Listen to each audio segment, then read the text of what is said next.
नमस्कार दोस्तों, अभिषेक civil services के यूट्यूब चैनल पर आपका स्वागत है। दोस्तों, जैसा आपको मालूम है कि इससे पहले वाले वीडियो में हम कट ऑफ पे चर्चा किए थे और सिलेबस का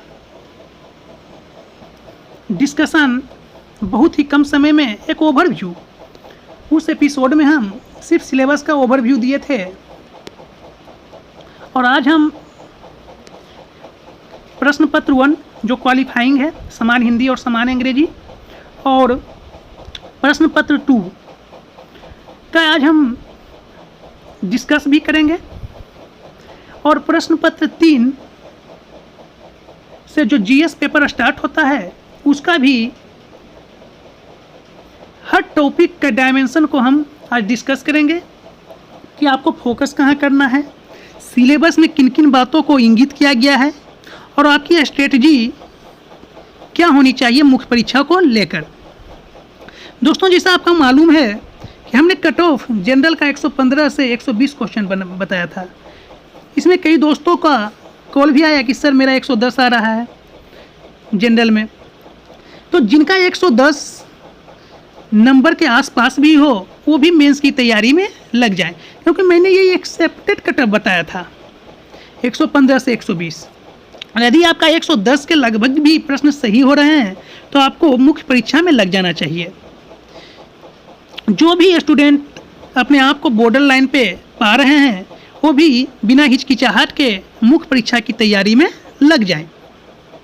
तो दोस्तों, आइए अब हम बात करते हैं जेपीएससी मुख्य परीक्षा के पेपर पे कि आपको क्या क्या पढ़ना है, कैसे पढ़ना है और आपकी रणनीति क्या होनी चाहिए, क्योंकि पीटी का रिजल्ट बहुत जल्दी आ जाएगा दोस्तों। और रिजल्ट आने के बाद जेपीएससी मेंस के लिए आपको ज़्यादा टाइम देने वाली नहीं है। इसलिए अभी से आपको प्रश्नों का लिखने का अभ्यास करना चाहिए। प्रतिदिन आपको 2-3 प्रश्न जरूर अभी से लिखना स्टार्ट कर देना चाहिए। तो दोस्तों, आइए अब हम बात करते हैं मेंस के ऊपर। जिसा आपको हम पहले वीडियो में भी बता चुके हैं कि प्रश्न पत्र 1 में समान हिंदी और समान अंग्रेजी पूछा जाएगा। समान हिंदी से 50 मार्क्स के प्रश्न रहेंगे और समान अंग्रेजी से भी 50 मार्क्स के प्रश्न रहेंगे। और ये पेपर जो है दोस्तों, यह क्वालिफाइंग है, इसका नंबर ऐड नहीं होगा, जैसा आपको नज़र आ रहा होगा स्क्रीन पे। समान हिंदी का जो सिलेबस है दोस्तों, उसमें निबंध 15 अंक का पूछा जाएगा, जिसे आपको 400 शब्दों में लिखना है। व्याकरण 15 अंक का पूछा जाएगा, वाक्य विन्यास 10 अंक का पूछा जाएगा और संक्षेपण 10 अंक का पूछा जाएगा। इसी तरह आपका समान अंग्रेजी में भी 50 अंक के प्रश्न होंगे, उसमें भी निबंध 400 शब्द में लिखना होगा जो 15 अंक का होगा, ग्रामर 15 अंक का होगा, गद्यांश को समझना 10 अंक का होगा और संक्षेपण 10 अंक का होगा। और ये पेपर जो है दोस्तों, ये सिर्फ क्वालिफाइंग है, इसका नंबर आपके मेरिट लिस्ट में नहीं जुटेगा। आपको उसमें 30 नंबर लाना अनिवार्य है, 30%। दोस्तों, सेकेंड पेपर की बात भी हम शॉर्ट में वहाँ कर चुके हैं पहले वीडियो में, लेकिन फिर भी हम यहाँ एक सिलसिलेवार ढंग से इस पर चर्चा कर लेते हैं। सेकेंड पेपर आपका भाषा और साहित्य का होगा। किसका होगा? भाषा और साहित्य का, जो 150 अंकों का होगा।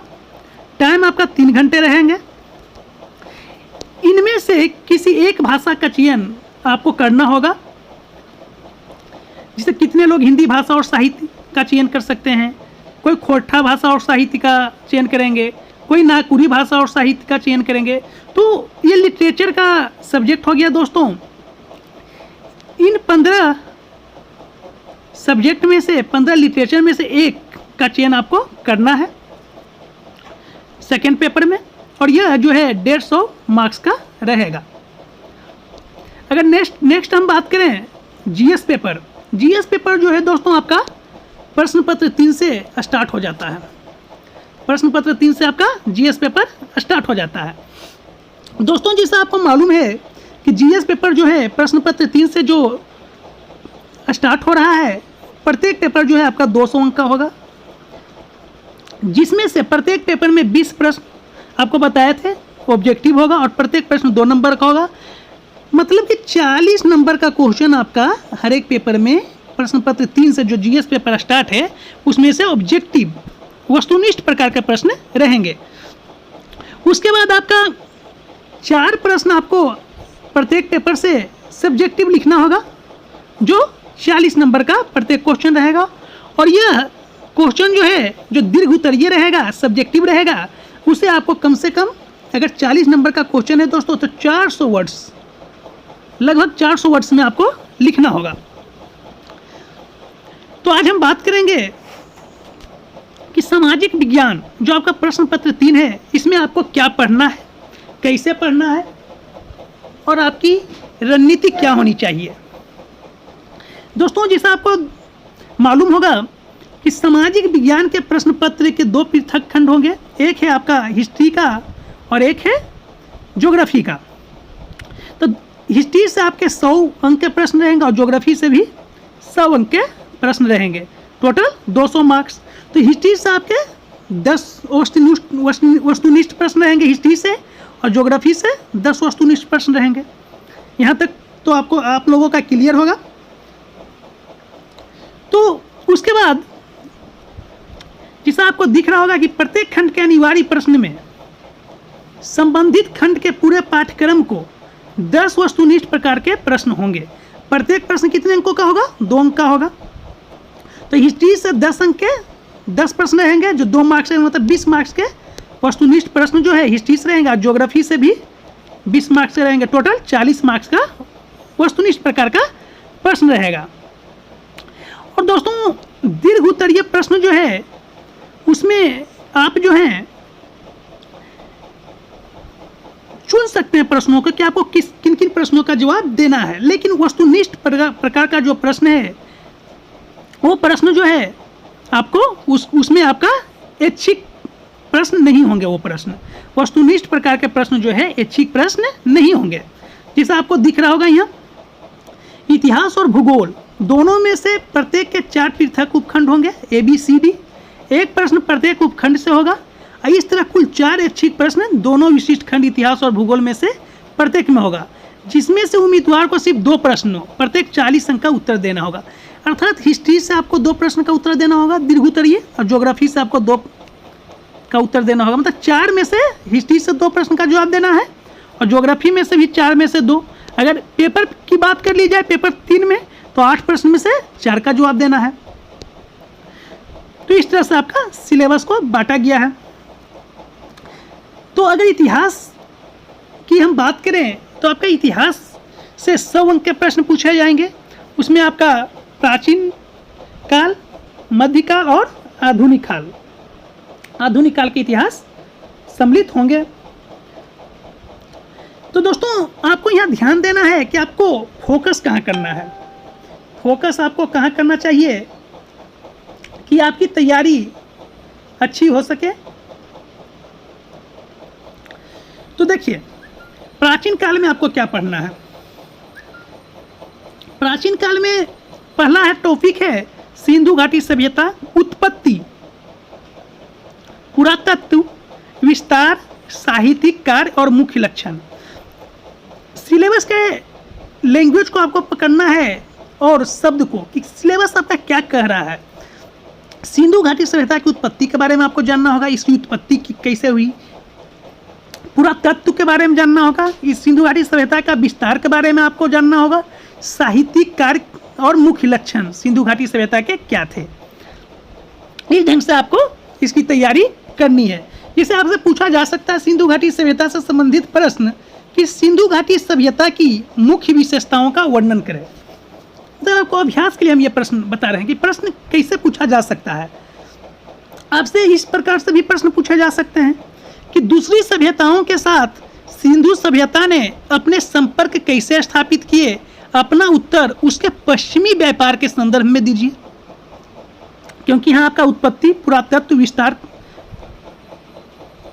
दिया गया है। इसी तरह आप देखिए आर्यों की उत्पत्ति।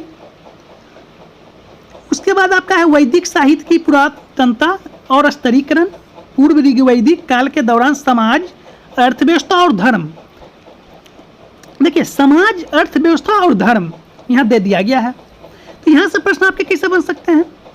यहाँ से बन सकता है कि वैदिक कालीन सामाजिक, राजनीतिक और धार्मिक स्थिति की विवेचना कीजिए। ये भी एक प्रश्न बनता है। हम हर एक पेपर से संबंधित कुछ इम्पोर्टेंट प्रश्न को भी हम आप लोगों के सामने लाएंगे, ताकि आपका मुख्य परीक्षा की जो तैयारी है एक बेहतर ढंग से, सिलसिलेवार ढंग से हो सके। तो आपको घबराना नहीं है, धीरे धीरे एपिसोड जो है आगे बढ़ेगा, ताकि आपको सिलेबस पे, पहले तो आपको दोस्तों सिलेबस से पकड़ अच्छा होना चाहिए, उसके बाद हम जरूर आप लोगों के लिए मुख्य परीक्षा में आपका आंसर राइटिंग कैसा होना चाहिए, मुख्य परीक्षा के उत्तर को कैसे लिखना चाहिए, एक उत्कृष्ट उत्तर जो होता है, एक बेहतर उत्तर कैसे लिखा जाता है, हर डायमेंशन पे हम बात करेंगे। कुछ कुछल्ले शब्द होते हैं, जिसे आलोचनात्मक परीक्षण कीजिए, समालोचनात्मक परीक्षण कीजिए, विवेचना कीजिए, टिप्पणी कीजिए, ये सारे कुछल्ले शब्द जो हैं इस पर भी हम एक वीडियो लेकर आएंगे। तो अभिषेक सिविल सर्विसेज यूट्यूब चैनल जो है दोस्तों, वो आपके लिए पूरी तरह से समर्पित है जेपीएससी को लेकर, और हर पेपर से संबंधित हम सब्जेक्टिव प्रश्न जो है, ऑब्जेक्टिव प्रश्न जो है, जो जेपीएससी के मेंस के सिलेबस के अनुरूप जो भी इम्पोर्टेंट प्रश्न होगा उसको हम लेकर आएंगे, ताकि आप लोग ज़्यादा से ज़्यादा प्रश्नों का अभ्यास करके एग्जामिनेशन हॉल तक जाएं, ताकि वहाँ आप औरों की अपेक्षा बेहतर स्थिति में हो। तो नेक्स्ट देखिए, नेक्स्ट है लिच्छवी और उनका गणतंत्रात्मक गठन। लिच्छवी और उनका गणतंत्रात्मक गठन। पांचवा देखिए क्या है, मगध साम्राज्य का उदय। मगध साम्राज्य का उदय, यहाँ से आपका क्या प्रश्न बन सकता है, तो आप प्रश्न पर भी चर्चा कर लेते हैं। यहाँ से एक प्रश्न ये भी बन सकता है कि बिंबिसार और अजात शत्रु के समय में मगध के साम्राज्यिक शक्ति के विस्तार का वर्णन कीजिए। एक प्रश्न ये भी बन सकता है आपका। या आपका यहाँ बन सकता है कि हर्यक वंश से लेकर नंद वंश तक किस प्रकार मगध साम्राज्य का विस्तार होता रहा, व्याख्या करें। तो ये आपको जो है सिलेबस का एक कीवर्ड जो है आपको याद होना चाहिए। अगर आपके पास कीवर्ड हो सिलेबस का तो तैयारी आसान हो जाती है दोस्तों। इसलिए हम सिलेबस का हर पार्ट का एक व्याख्यात्मक जो होता है, एक विस्तृत, उस पर वीडियो हम लेकर आ रहे हैं हर एक पेपर पे। नेक्स्ट देखिए आपका क्या है, मौर्य साम्राज्य का विस्तार, कलिंग युद्ध। देखिए कलिंग युद्ध पे क्या क्या फोकस किया है, कलिंग युद्ध और इसका प्रभाव, अशोक का धर्म, विदेश नीति, कला और स्थापत्य का मौर्य कला के दौरान विकास। तो देखिए जब आप मौर्य साम्राज्य पर हैं तो आपको क्या क्या ध्यान में रखना है, इसका साम्राज्य का विस्तार, कलिंग युद्ध और इसका क्या प्रभाव पड़ा, अशोक की धर्म की नीति क्या थी, विदेश नीति, कला और स्थापत्य का मौर्य कला के दौरान विकास। तो यहाँ से आपसे प्रश्न क्या बनेगा, हो सके आपसे पूछ दे कि अशोक के धर्म के स्वरूप एवं उद्देश्य की समीक्षा कीजिए, या आपसे पूछ दे कि मौर्यों की शासन पद्धति का मूल्यांकन कीजिए, या एक प्रश्न आपसे पूछ दे कि अशोक को भारतीय इतिहास में विलक्षण राजा क्यों कहा जाता है। प्रश्न तो बहुत डायमेंशन से बन सकते हैं। आपसे यह भी पूछ सकता है कि मौर्यकालीन सामाजिक और आर्थिक जीवन का आलोचनात्मक अवलोकन कीजिए, क्योंकि आपका सिलेबस में इंगित है। तो हम हर एक जो सिलेबस का पार्ट है उस पर जो इम्पोर्टेंट प्रश्न होंगे वो हम आपके सामने लेकर आएंगे। अभी हम सिर्फ आपको बताने की कोशिश कर रहे हैं कि आपका सिलेबस में जो पॉइंट इंगित है, जो शब्द इंगित है, उससे प्रश्न का डायमेंशन कैसे बन सकता है, ताकि आप जब मेंस का उत्तर लिखें तो आपको दिमाग में सिलेबस होना चाहिए कि नहीं हमको क्या पढ़ना है और क्या नहीं पढ़ना है। नेक्स्ट देखिए आपका है कुषाण कनिष्क साम्राज्य का विस्तार, उसकी धार्मिक नीति, कुषाण काल के दौरान कला, स्थापत्य और साहित्य का विकास। तो यहाँ से आपका क्या प्रश्न बनेगा, कुषाणों से, कुषाण से भी आपका प्रश्न बन सकता है, क्योंकि कनिष्क यहाँ इंगित है। तो कनिष्क से संबंधित जब आप कुषाण काल को पढ़ें तो कनिष्क से संबंधित जो भी टर्मिनोलॉजी हो या इससे संबंधित फैक्ट हो, इसे आपको ध्यान में रखना चाहिए। नेक्स्ट आप देखिए, नेक्स्ट है आपका गुप्त साम्राज्य का विस्तार, गुप्त काल के दौरान भाषा और साहित्य, कला तथा स्थापत्य कला का विकास। तो यहाँ से आपसे क्या पूछ लिया जाएगा, गुप्त साम्राज्य का विस्तार से यहाँ आपसे पूछा जा सकता है कि गुप्त शासकों ने किस प्रकार एक विशाल साम्राज्य का निर्माण किया, किस प्रकार यह इतिहास का स्वर्ण युग था, स्पष्ट करें। प्रश्न आपसे यहाँ से बनता है। यह आपसे पूछ दे कि गुप्त काल प्राचीन भारत का स्वर्ण युग था, टिप्पणी कीजिए। यह भी प्रश्न यहाँ से बन सकते हैं। नेक्स्ट पॉइंट देखिए आपका क्या लिखा है सिलेबस में। हर्षवर्धन उत्तर भारत का अंतिम हिंदू शासक, उसके काल का सांस्कृतिक उपलब्धियां, उसके काल के सांस्कृतिक उपलब्धियां, हर्षवर्धन के काल का। तो यहाँ भी आपको अच्छे से तैयारी करना है। सिलेबस के हर डायमेंशन पे आप एक नोट्स जरूर बनाइए दोस्त, क्योंकि टाइम आपके पास बहुत कम है। नेक्स्ट देखिए, नेक्स्ट है आपका चोल। दक्षिण पूर्व एशियाई देशों में समुद्री गतिविधियां, चोल प्रशासन, कला और साहित्य, ये बहुत ही जेपीएससी का इम्पोर्टेंट टॉपिक है। नेक्स्ट है पल्लवों की सांस्कृतिक उपलब्धियां, पल्लवों की सांस्कृतिक उपलब्धियां। चोल से आपके क्या प्रश्न बनेंगे? चोल से बन सकता है कि चोल कालीन प्रशासनिक व्यवस्था का विवरण प्रस्तुत करें, यह भी प्रश्न एक बनता है आपसे। तो प्रश्नों के बहुत डायमेंशन हैं, तो आपसे प्रश्न के बहुत डायमेंशन है, इसलिए आपकी तैयारी जो होनी चाहिए सुदृढ़ होनी चाहिए और लिखने का बार बार अभ्यास आप लोग कीजिए। एक क्वेश्चन चोल से प्रीवियस ईयर में भी पूछा जा चुका है जेपीएससी में कि चोल शासकों की स्थानीय शासन प्रणाली की, चोल शासकों की स्थानीय शासन प्रणाली की मुख्य विशेषताओं का वर्णन कीजिए। इस ढंग से प्रश्न पूछा जा चुका है। नेक्स्ट है आपका पल्लवों की सांस्कृतिक उपलब्धियां। तो ये आपको दोस्तों प्राचीन काल का सिलेबस था। अब हम आते हैं मध्यकाल। मध्यकाल में आपको क्या क्या पढ़ना है? मध्यकाल में आपको पढ़ना है भारत पर अरबों का आक्रमण, भारत पर अरबों का आक्रमण। उसके बाद आपका है गजनवी का भारत पर आक्रमण, गजनवी का भारत पर आक्रमण। तो यहाँ से प्रश्न आपका भी बनेगा, तो यहाँ भी आपको अच्छे से तैयारी होनी चाहिए आपका। फिर हम बताएंगे आने वाले एपिसोड में, आने वाले वीडियो में कि आपको कहाँ कहाँ फोकस करना है दोस्तों। अभी आप पूरे सिलेबस को एक बार जरूर देखिए। नेक्स्ट है आपका दिल्ली सल्तनत, अलाउद्दीन खिलजी का बाजार नीति और सैन्य सुधार, मोहम्मद बिन तुगलक की काल्पनिक यूटोपियन नीतियाँ क्या थी। देखिए दिल्ली सल्तनत में आपका क्या क्या है इंगित कर दिया है। अगर दो नाम को, तो अलाउद्दीन खिलजी और मोहम्मद बिन तुगलक पर आपको क्या करना होगा, विशेष फोकस करना होगा दिल्ली सल्तनत में। तो यहाँ से आपका एक प्रश्न बन सकता है।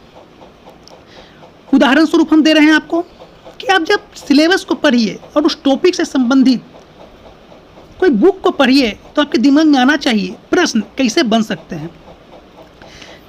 जैसे यहाँ है अलाउद्दीन खिलजी की क्या है बाजार नीति। यहाँ से प्रश्न आपका एक बन सकता है कि अलाउद्दीन खिलजी की बाजार नियंत्रण प्रणाली की आलोचनात्मक विवरण प्रस्तुत करें। यहाँ से यह भी प्रश्न बन सकता है। कितना अच्छा प्रश्न बन सकता है आपका। इसी तरह आप आगे देखिए भारत पर मंगोल आक्रमण। नेक्स्ट है आपका धार्मिक आंदोलन में सूफीवाद और भक्ति आंदोलन। कौन? सूफीवाद और भक्ति आंदोलन। तो यहाँ आपको फोकस करना है सूफीवाद और भक्ति आंदोलन पर। इसी तरह आप नेक्स्ट देखिए, जिसे यहाँ से भी हम चाहें तो आपको प्रश्न एक बता सकते हैं। उदाहरण स्वरूप की आपको अभ्यास कैसे करना है। और दोस्तों आपको अभी हड़बड़ाना नहीं है, ये हम सिर्फ उदाहरण दे रहे हैं कि प्रश्न कैसे बन सकते हैं। प्रत्येक टॉपिक पे हम प्रश्नों की श्रृंखला लेकर आएंगे ताकि आप ज़्यादा से ज़्यादा प्रश्नों का अभ्यास कर सके और आपकी आंसर राइटिंग इतनी अच्छी हो जाए कि आप में डर नाम का चीज़ ही नहीं हो। मेंस को लेकर आप कॉन्फिडेंस में रहें, लेकिन ओवर कॉन्फिडेंस में नहीं रहें। जैसे यहाँ भक्ति आंदोलन से भी एक प्रश्न उदाहरण स्वरूप हम बताते हैं क्या बन सकता है। आप खुद भी प्रश्नों को बनाने की कोशिश कीजिए। जैसे यहाँ से बन सकता है दोस्तों भक्ति आंदोलन से कि भक्ति आंदोलन के स्वरूप को स्पष्ट कीजिए। मध्ययुगीन भारतीय जीवन पर उसके प्रभाव को स्पष्ट कीजिए। या भक्ति के वैचारिक आधार के विकास में संतों के योगदान का मूल्यांकन कीजिए, बन सकता है। सूफीवाद है, सूफीवाद से भी आपका क्या प्रश्न बन सकता है? सूफीवाद से आपका बन जाएगा कि सूफी और मध्यकालीन रहस्यवादी सिद्ध पुरुष हिंदू या मुसलमान समाजों के धार्मिक विचारों और रीतियों को या उनकी बाह्य संरचना को पर्याप्त सीमा तक रूपांतरित करने में विफल रहे। टिप्पणी कीजिए। इस ढंग से भी प्रश्न बन सकते हैं। नेक्स्ट देखिए आपका टॉपिक नेक्स्ट है नई इस्लामिक संस्कृति का आरंभ, भारतीय इस्लामिक स्थापत्य, हिंदी और उर्दू भाषाओं का विकास। नेक्स्ट देखिए, नेक्स्ट है कि पानीपत का प्रथम युद्ध, मुगल काल में पानीपत का प्रथम युद्ध, शेर शाह सूरी की उपलब्धियां, मुगल साम्राज्य का सुदृढ़ीकरण, अकबर के अधीन जागीरदारी और मनसबदारी प्रणालियों की स्थापना, अकबर की धार्मिक और राजपूत नीतियाँ, औरंगजेब की धार्मिक और राजपूत नीतियाँ, मुगल स्थापत्य और चित्रकारी, मुगल काल के दौरान आर्थिक दशाएं। तो सिलेबस में जो टर्म यूज किया है उस पर आपको विशेष फोकस करना चाहिए, जैसे अकबर के अधीन जागीरदारी और मनसबदारी प्रणालियों की स्थापना। तो जागीरदारी और मनसबदारी पर एक आपका शॉर्ट नोट होना चाहिए। अकबर और औरंगजेब की धार्मिक और राजपूत नीतियाँ क्या थी, इस पर एक आपका शॉर्ट नोट्स होना चाहिए। जिसे यहाँ से आपसे पूछ सकता है, अगर शेर शाह सूरी की बात करें तो शेर शाह एक कुशल प्रशासक था, इस उक्ति से आप क्या कहाँ तक सहमत हैं? ये भी प्रश्न बन सकता है। या बन सकता है कि शेर शाह सूरी अकबर का अग्रणी था, समीक्षात्मक परीक्षण कीजिए। यहाँ पर अकबर की राजपूत नीतियाँ की बात कही गई है, तो प्रश्न ये भी बन सकता है कि अकबर की राजपूत नीति की आलोचनात्मक समीक्षा कीजिए, सीधा प्रश्न है। या अकबर की धार्मिक नीति की समीक्षा कीजिए, या अकबर और औरंगजेब दोनों है यहाँ, तो बन सकता है कि अकबर और औरंगजेब की धार्मिक नीति का तुलनात्मक परीक्षण कीजिए। तो एक प्रश्न का कई डायमेंशन हो सकते हैं, इसलिए आपका तैयारी जो है बहुत ही अच्छी होनी चाहिए दोस्त। नेक्स्ट देखिए टॉपिक मराठों का उदय, जैसे वहाँ पानीपत का युद्ध था, तब पानीपत से आपका बन सकता है कि पानीपत जैसी युद्ध, मतलब पानीपत जैसी ऐतिहासिक युद्ध आखिर पानीपत में ही क्यों लड़ा गया, इसके क्या कारण हो सकते हैं, इस ढंग से भी प्रश्न बन सकते हैं। नेक्स्ट टॉपिक देखिए आप मराठों का उदय, जिसमें आपको शिवाजी की उपलब्धियां, उत्तर की ओर मराठों का विस्तार और उनका पतन। फोकस देखिए कहाँ सिलेबस में किया गया, शिवाजी की उपलब्धियां, उत्तर की ओर मराठों का विस्तार और उनका पतन। तो यहाँ से प्रश्न बनने की संभावना क्या है? यहाँ से बन सकता है कि शिवाजी का एक शासक, राजनीतिज्ञ और राष्ट्र निर्माता के रूप में मूल्यांकन कीजिए, सीधा प्रश्न। आपसे यहाँ से प्रश्न बन सकते हैं, शिवाजी एक समर्थ सेना नायक, महान संगठनकर्ता, योगी प्रशासक एवं सफल राजनयिक थे, विवेचना कीजिए। तो इस ढंग से आपसे प्रश्न मेराइवल से बन सकते हैं। यदि हम बात करें सेक्शन सी में आधुनिक काल क्या, तो आधुनिक काल में आपसे क्या क्या डिमांड किया गया है टॉपिक में, कि आप क्या क्या पढ़िए, कहाँ पे फोकस कीजिए। पहला है यूरोपीय बस्तियों की प्रारंभ, ईस्ट इंडिया कंपनी का गठन और विकास, ब्रिटिश शक्ति का भारत में सुदृढ़ीकरण, प्लासी और बक्सर का युद्ध, मैसूर पर नियंत्रण, सहायक संधि, व्यक्तिगत का सिद्धांत, राजगत संपत्ति का सिद्धांत। तो अगर हम एक एक टॉपिक में बात करें तो थोड़ा ज़्यादा टाइम लगेगा दोस्तों। प्रश्न यदि हम यहाँ ही बताने का कोशिश करें तो एक प्रश्नों की श्रृंखला हम हर टॉपिक पे आपको लाएंगे, लेकिन यहाँ से देखिए कैसा प्रश्न बनेगा वो हम आपको बताना चाहते हैं। यहाँ से बन सकता है कि उन परिस्थितियों का वर्णन कीजिए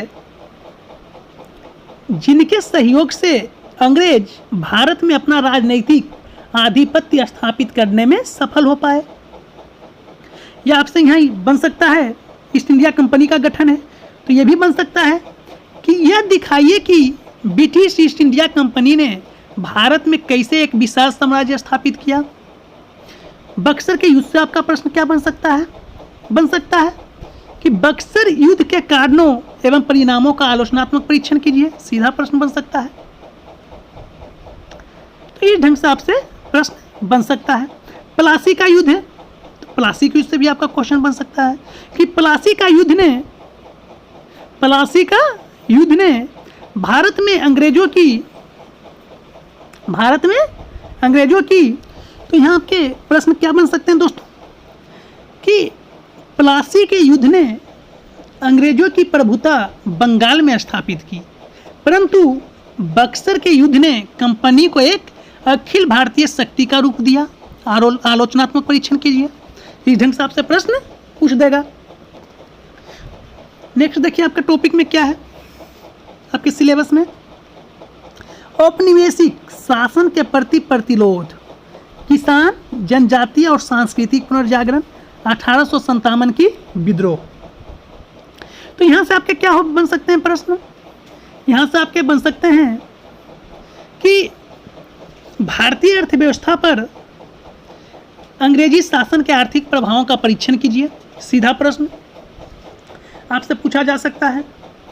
या आपसे यहाँ पूछा जा सकता है कि भारत में 18वीं शताब्दी के मध्य से स्वतंत्रता तक अंग्रेजों की आर्थिक नीतियों के विभिन्न पक्षों का समालोचनात्मक परीक्षण कीजिए। यहाँ से प्रश्न आपका बन सकता है कि 1757 से 1947 ईस्वी के दौरान ईसाई धर्म प्रचारकों की भूमिका का वर्णन कीजिए। औपनिवेशिक शासन के प्रतिरोध से क्या प्रश्न बनेंगे? अगर हम 1857 के विद्रोह की बात करें तो यहाँ से आपका बन सकता है कि 1857 के विद्रोह की असफलता के कारणों पर प्रकाश डालिए। भारतीय राजनीति पर इसका क्या प्रभाव पड़ा? यह प्रश्न बन सकते हैं आपका कि 1857 ईस्वी के विद्रोह का यथार्थ स्वरूप और चरित्र का वर्णन करें तथा इस विद्रोह के शुरू होने के कारणों पर भी प्रकाश डालें। 1857 के विद्रोह से कई डायमेंशन से आपसे प्रश्न पूछे जा सकते हैं। आपसे कि 1857 के विद्रोह की प्रकृति का वर्णन कीजिए, इसके क्या परिणाम थे। 1857 की क्रांति परंपरा और आधुनिकता में एक संघर्ष था, वर्णन कीजिए। तो प्रश्न के कई डायमेंशन है, मतलब ये हम आपका सिलेबस बताने के क्रम में इतने प्रश्नों को हम डिस्कस कर दिए। तो सोचिए 1857 के विद्रोह से आपसे कितने डायमेंशन से प्रश्न बन सकते हैं। तो आपको ये सब ध्यान में रखना होगा। नेक्स्ट देखिए टॉपिक सिलेबस का आपका क्या है।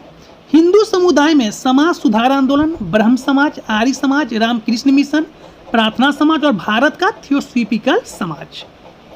तो सिलेबस में आपका एक एक बात को इंगित किया है दोस्तों, इसलिए आपकी तैयारी बहुत ही अच्छी होनी चाहिए।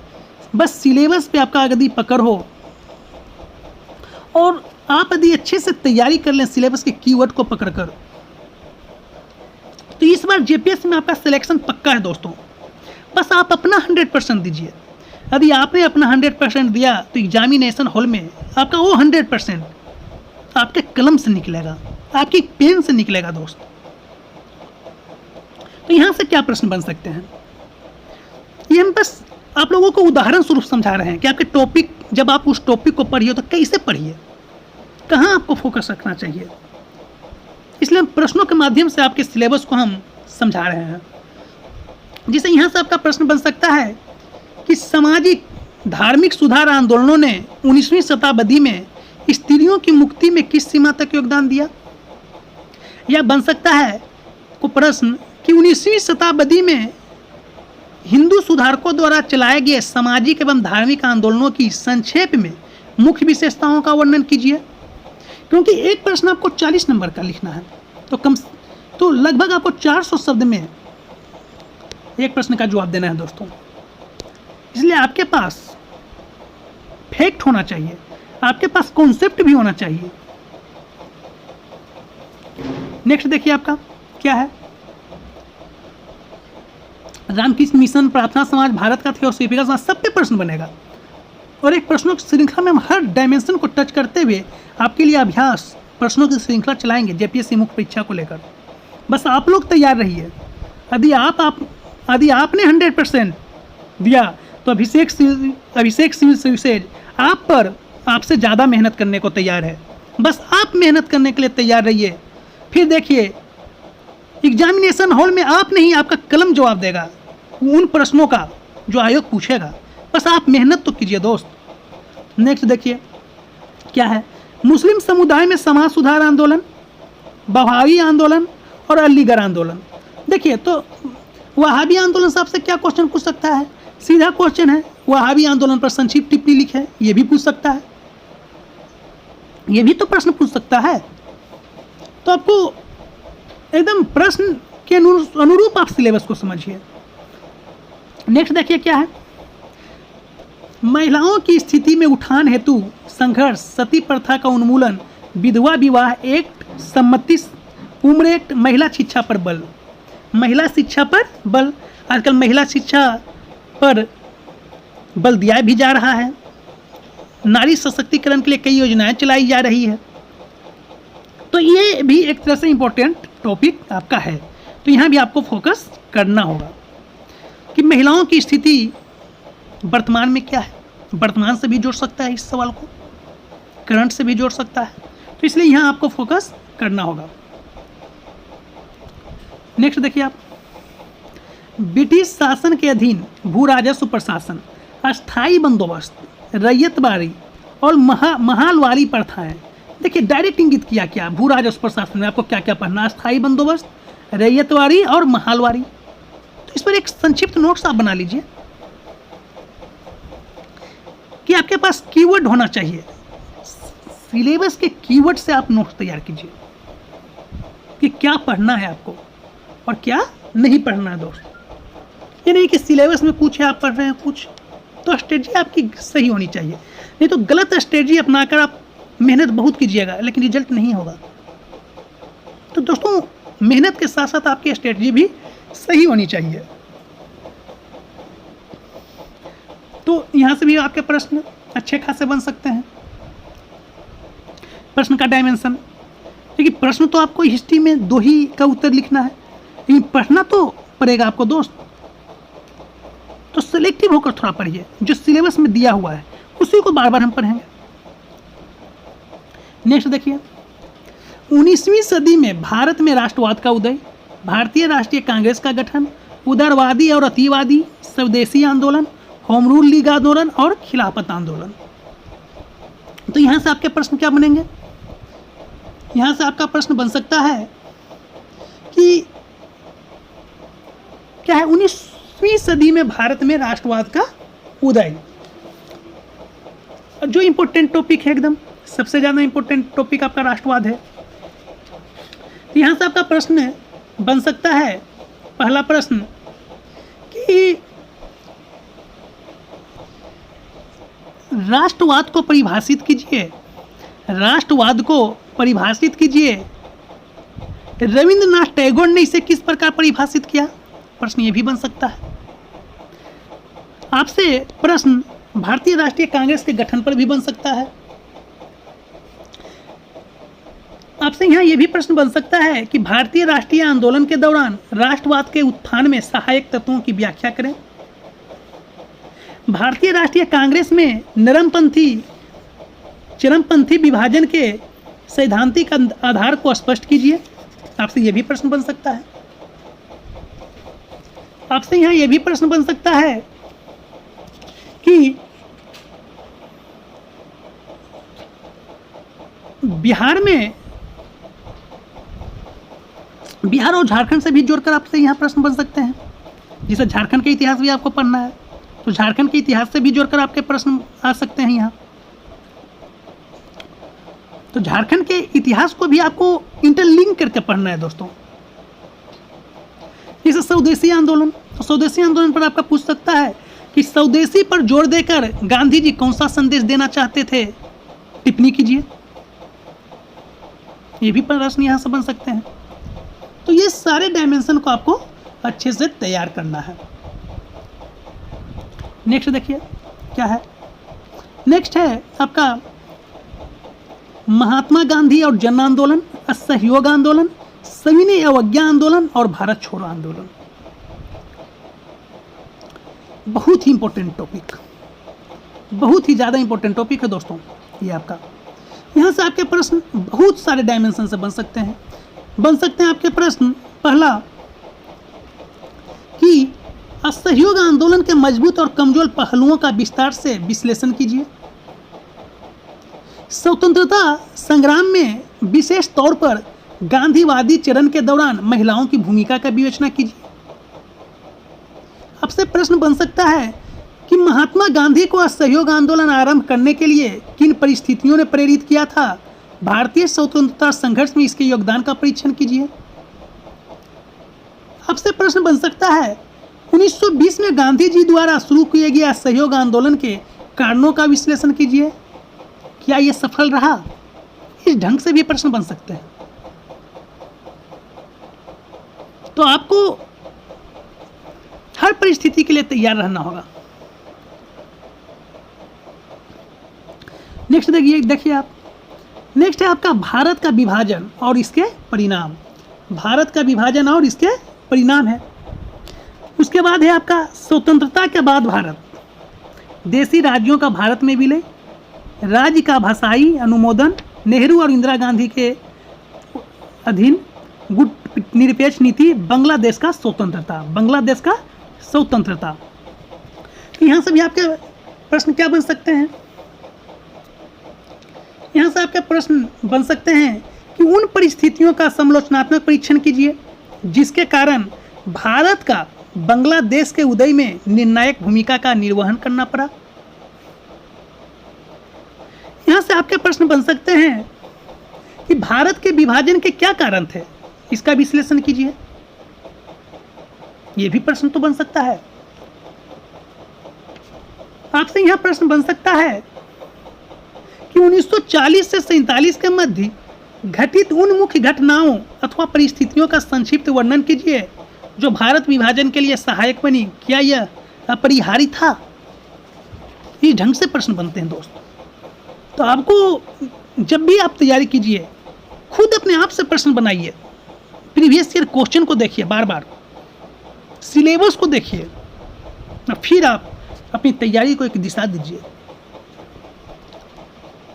फिर देखिए आपका पकड़ कैसे नहीं बनता जीएस पेपर पे। देखिए नेक्स्ट आपका क्या है, झारखंड का इतिहास में क्या पढ़ना है।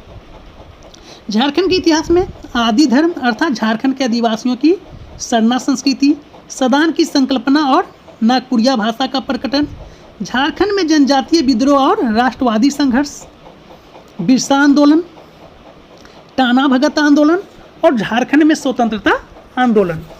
झारखंड में क्या? स्वतंत्रता आंदोलन। ये आपको यहाँ करना है झारखंड के इतिहास में। तो झारखंड के इतिहास से आपके क्या प्रश्न बन सकते हैं दोस्तों? तो यहाँ से आपके प्रश्न बन सकते हैं कि बिरसा आंदोलन पर विशेष प्रकाश डालते हुए झारखंड के आदिवासी आंदोलनों की समीक्षा कीजिए। इस ढंग से भी प्रश्न बन सकते हैं। यहाँ आपके प्रश्न बन सकते हैं बिरसा आंदोलन से, और बहुत सारे डायमेंशन से आपका प्रश्न पूछा जा सकता है दोस्तों। पूछा जा सकता है आपसे कि बिरसा आंदोलन के स्वरूप की व्याख्या करते हुए जनजाति शासन पर उसके प्रभाव की आलोचना कीजिए। इस ढंग से भी प्रश्न आपके पूछे जा सकते हैं यहाँ। तो आपको हर डायमेंशन से, हर परिस्थिति के लिए आपको तैयार रहना है दोस्तों। तो इस ढंग से आपके यहाँ से भी प्रश्न बन सकते हैं। और बहुत डायमेंशन है झारखंड के इतिहास से प्रश्न बनने का, जिसकी विस्तृत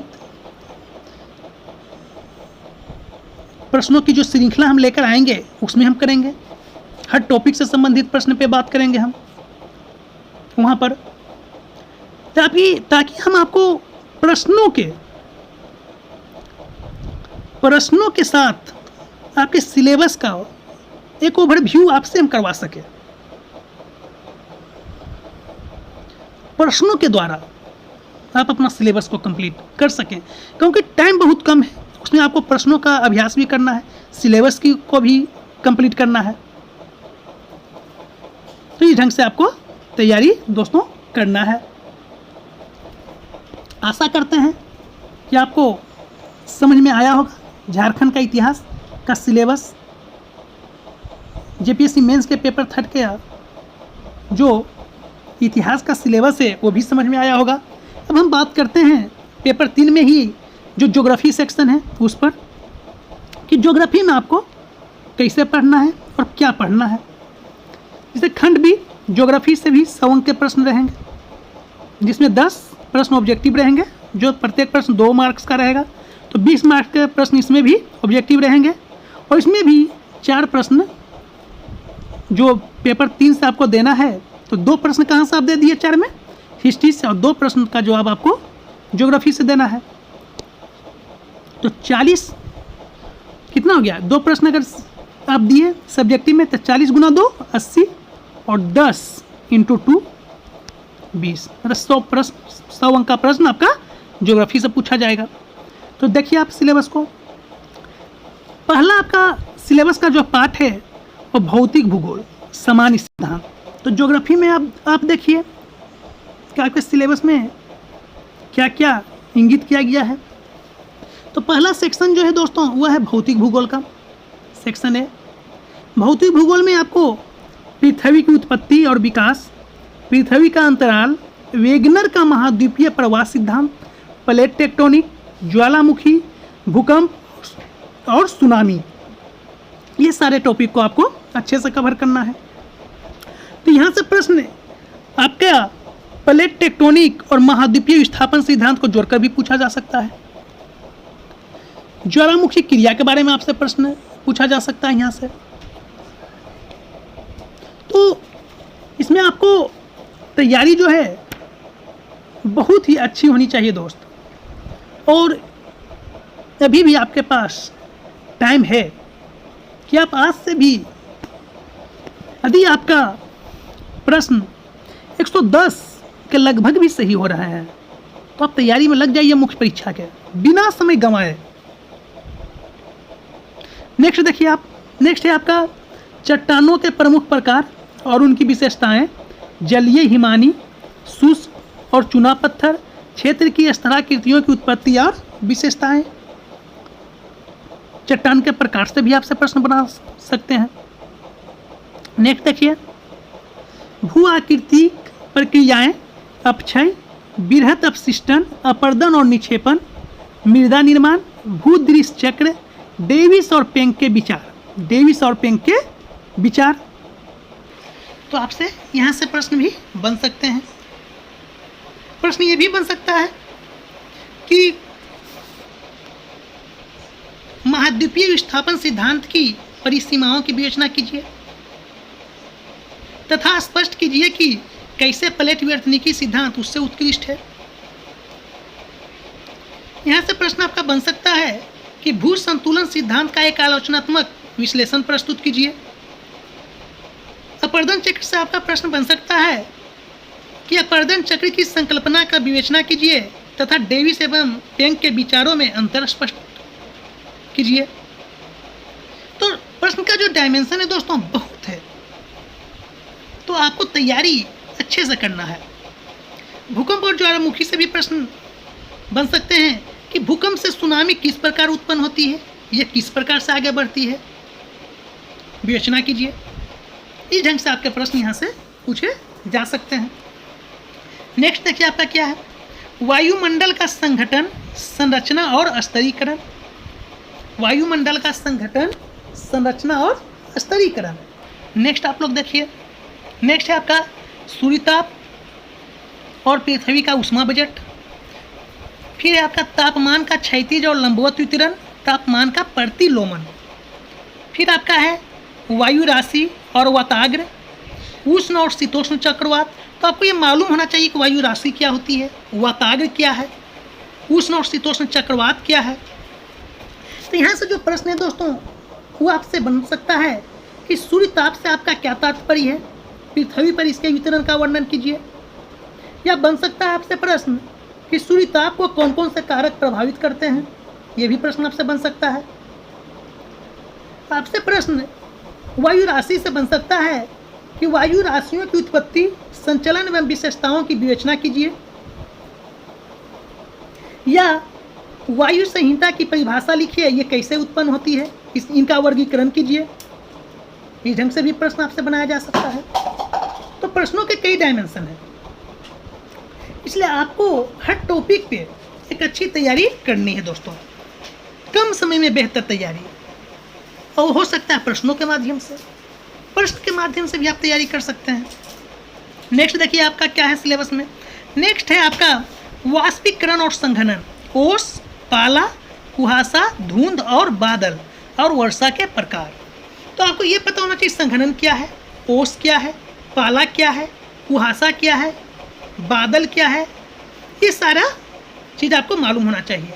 और जब हम प्रश्नों की श्रृंखला जेपीएससी मेंस को लेकर जेपीएससी मेंस को टारगेट करके लाएंगे तो ये जो कीवर्ड है थोड़ा इसको भी हम बताते हुए चलेंगे दोस्तों। और एक फॉर्मेट आपको हम देंगे प्रश्नों का कि आपको लिखना कैसे है, आपका इंट्रोडक्शन कैसा होना चाहिए, कंक्लूजन कैसा होना चाहिए, बॉडी कैसी होनी चाहिए प्रश्नों का। जब आप प्रश्न को लिखिए तो आपके आंसर में जो प्रश्नों का बॉडी है वो कैसा होना चाहिए, एक अच्छा उत्तर, एक उत्कृष्ट उत्तर आप कैसे लिखें, इस पर भी हम एक वीडियो लेकर आएंगे दोस्तों। इसलिए आप बस तैयारी करते रहिए। नेक्स्ट देखिए, नेक्स्ट है आपका जलवायु का वर्गीकरण, कोपेन और थॉर्नवेट के अनुसार भी पूछ सकता है। हरित गृह प्रभाव, वैश्विक तापन और जलवायु परिवर्तन। तो यहाँ से आपसे प्रश्न क्या हो सकता है, खुद सोचिए आप।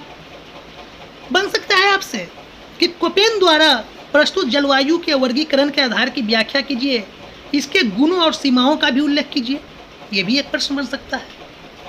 थॉर्नवेट से आपसे बन सकता है कि थॉर्नवेट के 1948 के जलवायु वर्गीकरण में प्रयुक्त आधारभूत निष्कर्षों की व्याख्या कीजिए। या आपसे बन सकता है यहाँ से प्रश्न कि उन कसौटियों पर चर्चा कीजिए जिनको थॉर्नवेट ने संसार की जलवायु के अपने 1948 के वर्गीकरण में अपनाया था। कोपेन से भी आपका बहुत सारे डायमेंशन से प्रश्न बन सकते हैं। एक प्रश्न बन सकता है आपसे कि कोपेन द्वारा प्रस्तुत जलवायु के वर्गीकरण के आधार की व्याख्या कीजिए, इसके गुणों और सीमाओं का भी उल्लेख कीजिए। तो बस आप तैयारी कीजिए अच्छे से और सिलेबस पे पकड़ बनाइए दोस्त। नेक्स्ट देखिए आपका क्या है, जल चक्र, महासागरों और समुद्रों में तापमान का वितरण और प्राप्तियां, लहर, ज्वार भाटा और धाराएं, महासागर तल के ऊंचाव के लक्षण क्या हैं। तो यहाँ से आपके क्या प्रश्न हो सकता है, आपसे बन सकता है सीधा प्रश्न कि महासागरीय निक्षेपों का स्रोतों के आधार पर वर्गीकरण कीजिए। या आपसे बन सकता है कि महासागरीय जल के घनत्व को नियंत्रित करने वाले कारकों का वर्णन कीजिए। या आपसे प्रश्न बन सकता है कि महासागरीय तापमान के वितरण का विस्तृत विवरण दीजिए। या आपसे प्रश्न बन सकता है कि तापमान, घनत्व एवं लवणता में अंतर संबंध समझाइए। या आपसे प्रश्न बन सकता है कि महासागरीय धाराओं की दिशा परिवर्तन करने वाले कारकों की चर्चा करें। तो प्रश्नों के डायमेंशन को आप देखिए, समझिए कि कैसे प्रश्न बनता है और खुद से आप प्रश्न बनाइए और लिखने का प्रयास कीजिए। प्रीवियस ईयर क्वेश्चन को बार बार लिखिए, तब जाकर आपकी तैयारी जो है बहुत अच्छी हो जाएगी दोस्त। नेक्स्ट देखिए आपका भारत का भूगोल है, भारत का भौतिक और मानव भूगोल। इसमें जो आपको पढ़ना है उसमें संरचना, ऊंचावच और भू आकृतिक विभाग, अपवाह प्रणाली, हिमालय और प्रायद्वीपीय, हिमालय और प्रायद्वीपीय। इसी तरह अब देखिए भारतीय मानसून, क्रियाविधि, आगमन और निवर्तन, जलवायु प्रकार, कोपेन और त्रिवार्था, हरित क्रांति और भारत के प्रमुख फसलों पर इसका प्रभाव, खाद्य संकट। तो यहाँ आप लोग समझिए, यहाँ पर समझने का प्रयास कीजिए कि आपसे यहाँ से प्रश्न कैसे बन सकते हैं। आपसे यहाँ से बन सकता है कि हिमालय क्षेत्र के पूर्ववर्ती अपवाह तंत्र की उत्पत्ति एवं विशेषताओं का परीक्षण कीजिए। यहाँ से आपका प्रश्न बन सकता है कि प्रायद्वीपीय भारत की संरचना एवं उच्चावच के लक्षणों का वर्णन कीजिए। इस ढंग से भी आपसे प्रश्न बनाया जा सकता है। यहाँ से आपसे यहाँ से पूछ सकता है मानसून से कि भारतीय मानसून की उत्पत्ति एवं क्रियाविधि की व्याख्या हेतु प्रस्तावित अभिनव सिद्धांतों की विवेचना कीजिए। आपसे यहाँ से सिंपल प्रश्न भी बन सकता है कि भारतीय मानसून की प्रमुख विशेषताओं की विवेचना, इसकी उत्पत्ति संबंधी कारकों का विशेष रूप से बतलाकर कीजिए। तो इस ढंग से आपसे यहाँ से प्रश्न बन सकते हैं। आपका अपवाह प्रणाली, हिमालय और प्रायद्वीपीय पर भी प्रश्न बन सकते हैं। आपसे यहाँ से प्रश्न बन सकते हैं कि भारत के प्रायद्वीपीय पठार के द्वितीय कोटि के क्षेत्रों का संक्षिप्त विवरण दीजिए। तो इस ढंग से आपका प्रश्न यहाँ से बन सकते हैं दोस्तों। नेक्स्ट देखिए आपका क्या है टॉपिक। नेक्स्ट है आपका प्राकृतिक वनस्पति, वनों के प्रकार और वितरण, वन्य जीवन संरक्षण, जैवमंडल रिजर्व। जैवमंडल क्या है? रिजर्व। नेक्स्ट देखिए आप यहाँ मृदा के प्रमुख प्रकार, ICAR का वर्गीकरण और उनका वितरण, मृदा और नमन और संरक्षण। तो यहाँ से एक सिंपल क्वेश्चन भी आपसे बनता है कि भारत के प्रमुख मृदा प्रकारों के विरचन एवं उनके वितरण पर चर्चा कीजिए। सिंपल प्रश्न है आपका यहाँ से, ये भी बन सकता है। नेक्स्ट आपका प्राकृतिक प्रकोप, बाढ़, सूखा, चक्रवात, भूस्खलन। तो ये सबसे इम्पोर्टेंट टॉपिक है, बाढ़ सूखा आजकल का प्रत्येक एग्जाम के लिए दोस्तों। यहाँ से आपका प्रश्न बन सकता है कि सूखा कितने प्रकार का होता है, भारत के सूखा प्रवण क्षेत्रों को दर्शाइए तथा सूखे के प्रबंधन एवं इसके प्रभाव को कम करने के उपाय सुलझाइए। सिंपल क्वेश्चन यहाँ से बन सकता है आपका। बाढ़ आने के कारण और परिणाम को बताइए। इसी तरह सूखा के बारे में पूछ सकता है आपसे, बताइए इसका परिणाम, कारण क्या है सूखा का। झारखंड से जोड़ करके भी पूछ सकता है। तो आपकी तैयारी थोड़ा आप लोग मेहनत कीजिए। जब मेहनत कीजिएगा तो तैयारी आपकी बहुत अच्छी हो जाएगी दोस्तों। और टाइम अभी भी आपके लिए सफिशिएंट है यदि आप प्रश्नों का अभ्यास करते हैं प्रतिदिन। तो नेक्स्ट देखिए आपका क्या है, जनसंख्या वृद्धि, वितरण और घनत्व। नेक्स्ट देखिए आयु, लिंग अनुपात, ग्रामीण नगरीय संगठन। उसे नेक्स्ट देखिए जनसंख्या, वातावरण और विकास। फिर है आपका बस्तियों के प्रकार, ग्रामीण और नगरीय आकृतिक नागरीय बस्तियों का कार्यात्मक वर्गीकरण, भारत में मानव बस्तियों की समस्याएं। ये भी आपका इम्पोर्टेंट टॉपिक था। तो यहाँ से भी विभिन्न प्रकार के प्रश्न आपके बन सकते हैं। नेक्स्ट देखिए आपका भारत के प्राकृतिक संसाधन, विकास और उपयोग। भूमि संसाधन, तो भूमि संसाधन में आपको क्या करना है, सामान्य भू उपयोग, कृषि भू उपयोग, प्रमुख फसलों जैसे चावल, गेहूं, कपास, जूट, गन्ना, रबर, चाय और कहवा के लिए भौगोलिक दशाएं और वितरण। और कृषि आजकल बहुत ही इम्पोर्टेंट टॉपिक है, पीटी हो या मेंस, हर जगह पूछा जा रहा है। यहाँ से आपके क्या प्रश्न बन सकते हैं, कृषि से पूछ देगा आपसे कि भारत में कृषि उत्पादन पर हरित क्रांति के प्रभाव पर विवेचना कीजिए। यह आपसे पूछ सकता है कि भारतीय कृषि में सिंचाई के महत्व की विवेचना कीजिए। इस ढंग से भी प्रश्न आपका पूछा जा सकता है। भारत के कृषि जलवायु आयोजन क्षेत्रों के भौगोलिक आधार का परीक्षण कीजिए। इस ढंग से भी प्रश्न आपका बन सकता है दोस्तों। तो प्रश्नों के कई डायमेंशन हैं, इसलिए बस आप लोग अपना तैयारी को जारी रखें। नेक्स्ट देखिए आपका क्या टॉपिक है, जल संसाधन में।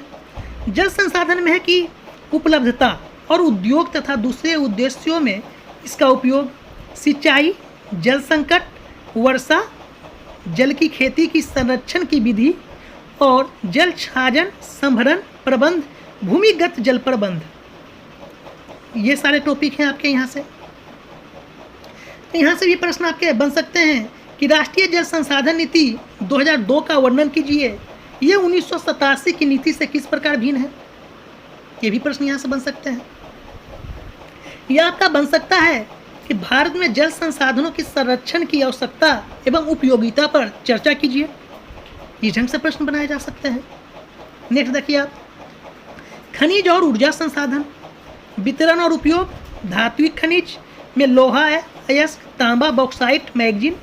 अधात्विक और पारंपरिक खनिज में कोयला, पेट्रोलियम और प्राकृतिक गैस।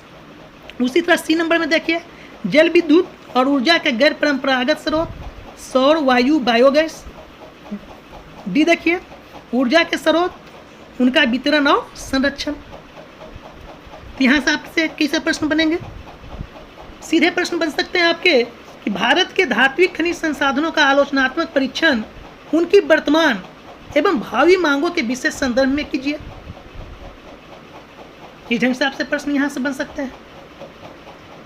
यहाँ से आपके प्रश्न बन सकते हैं कि बॉक्साइट का क्या लाभ है, भारत एवं झारखंड में इसके उत्पादन तथा वितरण का वर्णन कीजिए। इस ढंग से आपका प्रश्न यहाँ से बन सकता है। भारत में बॉक्साइट के वितरण, प्रारूप और सदुपयोग विधि का परीक्षण कीजिए। इस ढंग से भी आपके प्रश्न बन सकते हैं।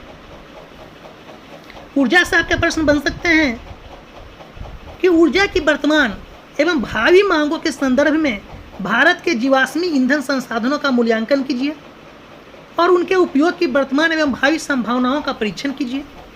इस ढंग से आपके प्रश्न यहाँ से बन सकते हैं। नेक्स्ट है आपका उद्योगों का विकास। इसमें आप देखिए क्या पढ़ रहा, उद्योगों के प्रकार, उद्योगों की अवस्थापना के कारक, कुछ चयनित उद्योग, लौह और इस्पात, सूती वस्त्र, गन्ना और पेट्रो रसायन का वितरण और बदलते प्रतिरूप, वेबर का उद्योग। तो यहाँ से आपके कैसे प्रश्न बनेंगे?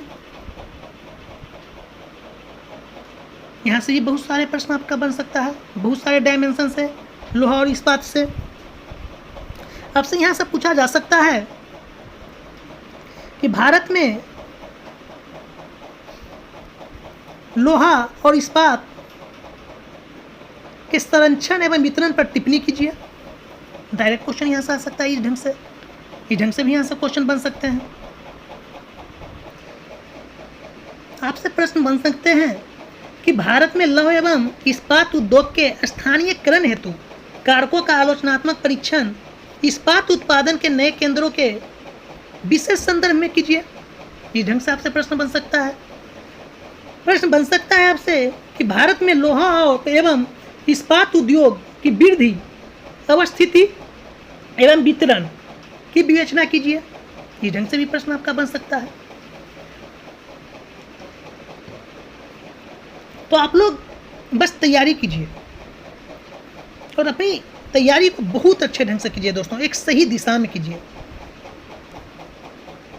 नेक्स्ट देखिए आपका क्या है टॉपिक। नेक्स्ट है स्थानीयकरण सिद्धांत, आधुनिक विश्व में इसकी प्रासंगिकता। आधुनिक विश्व में इसकी प्रासंगिकता। नेक्स्ट देखिए आपका है परिवहन, संचार और अंतर्राष्ट्रीय व्यापार। इसमें है सड़क, रेल और जलमार्ग। अंतर्राष्ट्रीय व्यापार के आधार पर भारत के विश्व व्यापार का बदलता प्रारूप। यहाँ से भी आपके किस ढंग से प्रश्न बनेंगे दोस्त? परिवहन, संचार, व्यापार भी पीटी के दृष्टिकोण से भी इम्पोर्टेंट टॉपिक था और मेंस के दृष्टिकोण से तो है ही। तो यहाँ से आपके प्रश्न बन सकते हैं कि भारत के विदेश व्यापार में पतनों के बढ़ते हुए महत्व पर चर्चा कीजिए। या पूछ देगा आपसे कि भारत में या भारतीय रेल मार्ग और सड़क जाल के परिपूरक तथा प्रतिस्पर्धात्मक स्वरूप का आलोचनात्मक परीक्षण कीजिए। या आपसे पूछ देगा कि भारतीय सड़कों का वर्गीकरण प्रस्तुत कीजिए तथा राष्ट्रीय महामार्गों के महत्व का उल्लेख कीजिए। आपसे पूछ सकता है कि भारत के विदेशी व्यापार की मुख्य विशेषताओं का वर्णन कीजिए या भारतीय अंतर्राष्ट्रीय व्यापार की अभिनव प्रवृत्तियों का विश्लेषण कीजिए। इस ढंग से भी प्रश्न आपके आ सकते हैं। नेक्स्ट देखिए आपका टॉपिक क्या है, झारखंड का भूगोल और इसके संसाधनों का उपयोग। इसमें आपको क्या क्या पढ़ना है? भूगर्भिक इतिहास, इसमें भू आकृतियाँ, अपवाह, जलवायु, मिट्टी के प्रकार और वन में कृषि और सिंचाई, दामोदर और स्वर्णरेखा घाटी परियोजनाएं, झारखंड का खनिज संसाधन, उनका निकर्षण और उपयोग। इसी तरह आप देखिए नेक्स्ट, यहाँ से भी हम प्रश्न बताएंगे कैसे पूछा जाएगा। टॉपिक को पहले देख लीजिए। इसमें है जनसंख्या, जनसंख्या में वृद्धि, वितरण, घनत्व, जनजातीय जनसंख्या और उनका वितरण, जनजातियों की समस्याएं और जनजातीय विकास की योजनाएं, उनके रीति रिवाज, संस्कार, त्यौहार आदि। नेक्स्ट टॉपिक है आपका औद्योगिक नगर विकास, प्रमुख उद्योग, लौह इस्पात और सीमेंट, कुटीर उद्योग, नगर बस्ती का प्रारूप और प्रदूषण की समस्याएं।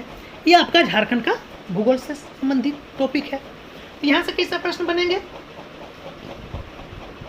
यहाँ से आपके प्रश्न बन जाएंगे कि झारखंड में प्राकृतिक संसाधनों की प्रचुरता के बावजूद औद्योगिक विकास की गति धीमी क्यों है, विवेचना कीजिए। यह आपसे पूछ देगा कि भारत में कोयला संरक्षण पर टिप्पणी लिखिए, झारखंड में कोयला संसाधनों का वर्णन कीजिए, भारतीय वातावरण को प्रभावित करने वाले मुख्य कारक क्या हैं समझाइए, अथवा खनिज संसाधनों को आप कैसे वर्गीकृत करेंगे, कारखानों के स्थान निर्धारण के क्या कारण हैं। इस ढंग से आपसे यहाँ से प्रश्न पूछा जा सकता है दोस्त। तो प्रश्न के कई डायमेंशन हैं, तो इस ढंग से भी आपसे यहाँ से प्रश्न पूछे जा सकते हैं। तो बस आप तैयारी अच्छे से करते रहिए। अभिषेक सिविल सर्विसेज यूट्यूब चैनल आप लोगों के साथ हमेशा खड़ा है, और निगेटिव बातों पर ध्यान नहीं दीजिए। कुछ लोग पढ़ने वाले नहीं होते हैं, सिर्फ वो डिस्टर्ब करने की कोशिश करेंगे, इसलिए उनकी बातों पर आपको ध्यान नहीं देना है। अपने एम, अपने लक्ष्य पर ध्यान देना है। आपका लक्ष्य क्या है उस पर फोकस कीजिए, और आप अपने आप पे विश्वास रखिए कि आज यदि आप मेहनत कीजिएगा, तो आने वाला जो एग्ज़ाम मुख्य परीक्षा है जेपीएससी का, उसमें आप बहुत ही अच्छा कीजिएगा दोस्तों, बहुत अच्छा कीजिएगा। बस ये विश्वास होना चाहिए आपको अपने आप पर, खुद पर, कि नहीं हम कर सकते हैं, इतने कम समय में भी हम कर सकते हैं। अभी भी कुछ बिगड़ा नहीं है दोस्त। जिनका भी 110 बॉर्डर लाइन पर भी आप लोग हैं, तो आप लोग मेंस की तैयारी में जुट जाइए। बिना सोचे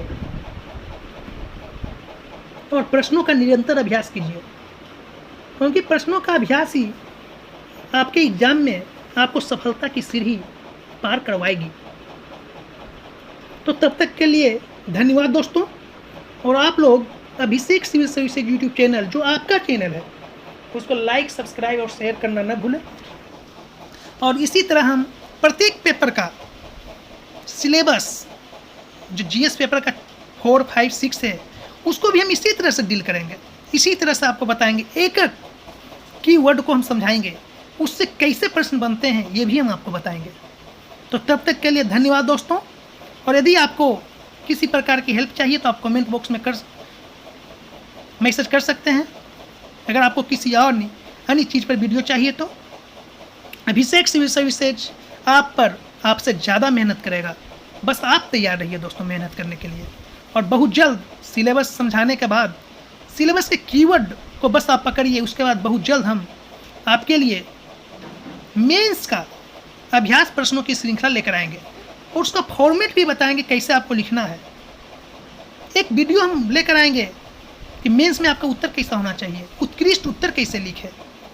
इसलिए दोस्तों तब तक आप लोग अपनी तैयारी को जारी रखिए। तब तक के लिए धन्यवाद।